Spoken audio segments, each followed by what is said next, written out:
అందరికి కూడా ముందుగా నమస్కారాలు తెలియజేసుకుంటా ఉన్నాం. మీరందరూ కూడా 12 ఆవిర్భావ దినోత్సవాలు జనసేనకు సంబంధించి అటెండ్ అయి ఉంటారు. కానీ నాకు ఇది మొదటిది. అసలు బాలినేని శ్రీనివాసరెడ్డి అనేవాడు వైసీపీ విడిపోయి బయటకు వస్తాడా అనుకొని చాలా మంది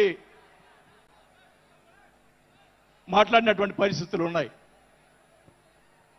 నాకు క్షమించండి కొద్దిగా, ఎందుకంటే మొదటిసారి కాబట్టి ఒక 5 నిమిషాలు తీసుకుంటాను. దయచేసి మనోహర్ గారు క్షమించాలని కోరుకుంటా ఉన్నా.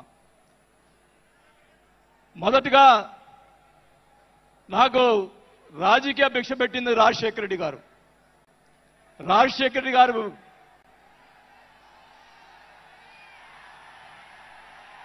చెప్తాను, వినండి వినండి వినండి. నాకు రాజశేఖర రెడ్డి గారైనా ఎన్టీ రామారావు అయినా నాకు ఇష్టం. మీరు దయచేసి వినాలా. నేను నిజాలు చెప్తాను, పిఠాపురం సాక్షిగా అన్ని నిజాలే చెప్తాను. వినాలా, నాకు జరిగిన విషయాలు కూడా చెప్తాను.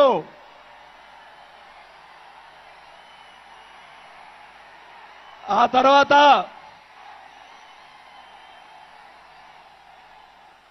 ఆయన జగన్మోహన్ రెడ్డి గారు పార్టీ పెడితే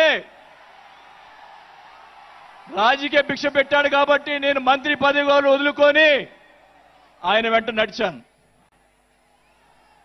నేను 4 సంవత్సరాలు, మనోహర్ గారికి తెలుసు, 4 సంవత్సరాలు మంత్రి ఉంది నాకు. అయినా కానీ నాకు రాజకీయ భిక్ష పెట్టాడు కాబట్టి, మానవత్వం అనేది ఉంది కాబట్టి నేను ఆ రోజు ఆయనకి తలిచాను. కానీ ఏం జరిగింది, నాకు మంత్రి వదిలిపెడితే మంత్రి ఇచ్చి మంత్రి తీసేశాడు. అవన్నీ నేను కూడా బాధపడిన, నేను మంత్రి అనేది ఐ డోంట్ కేర్. ఆ రోజు 4 సంవత్సరాలకే వదిలిపెట్టాను. నేను ఒకటే చెప్తా ఉన్నా, మన వంశీ గారిని ఆయన చెప్పాడు కదా, మన ఈయన సినిమా యాక్టర్, ఆయన పేరేంటి, పోసాని మురళి గారు, వాళ్ళని అరెస్ట్ చేస్తే ఈయన పోయి జగన్మోహన్ రెడ్డి గారు పోయి వాళ్ళని పరామర్శిస్తాడు. నేను ఒకటే చెప్తా ఉన్నా, రఘురామకృష్ణరాజు గారిని నిన్ను ఏదో మాట్లాడితే ఆయన లోపల పెట్టించి, కుదగొట్టించి, కాలు చేతులు ఎర్రగొట్టించి లోపల పెట్టించావే. 17 సంవత్సరాలు ముఖ్యమంత్రిగా చేసినటువంటి చంద్రబాబు నాయుడు గారి కుటుంబాన్ని, భార్య గురించి మాట్లాడితే వాళ్ళకి బాధ కలగదా అని అడుగుతా ఉన్నా.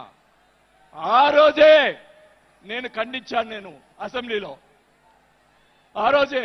అలాగే మన నాయకుడు పవన్ కళ్యాణ్ గారు, ఆయన గురించి మాట్లాడావు పోసాని మురళీకృష్ణ గారు.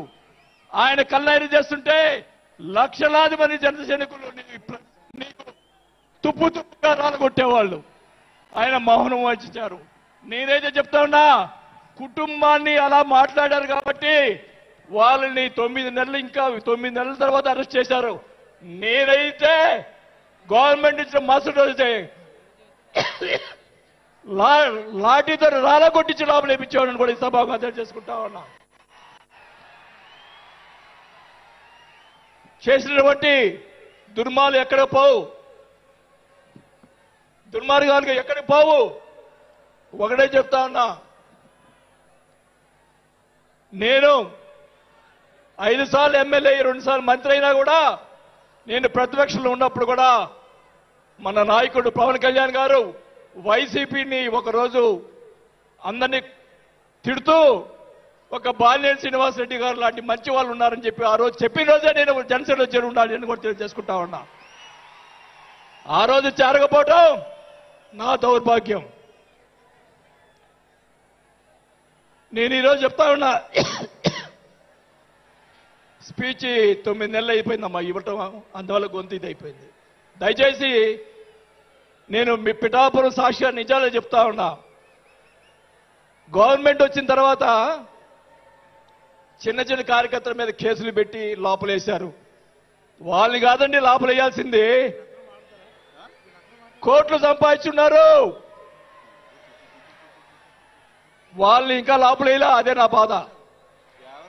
స్కాములు చేస్తున్నారు. కార్యకర్తలు పట్టించుకోలేదు.